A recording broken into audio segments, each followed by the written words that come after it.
أكد المؤرخ الفرنسي برنارد لوغان في كتابه الجديد الصحراء الغربية في 10 أسئلة، تناول من خلال صفحاته 107 قضية الصحراء.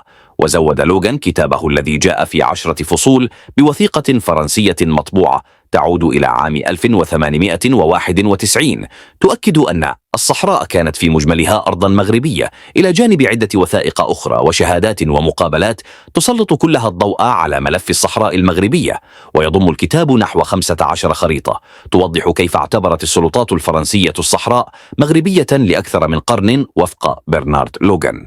تعود الروابط التي تجمع بين المغرب وأقاليمه الصحراوية لعهد الدولة المرابطية القرن 11، مبرزا أن دراسات عديدة لخبراء دوليين تؤكد هذه الحقيقة، وأن الصحراء كانت قبل الفترة الاستعمارية مرتبطة اقتصاديا وسياسيا ودينيا بالمغرب، فالصحراء في مغربها والمغرب في صحرائها.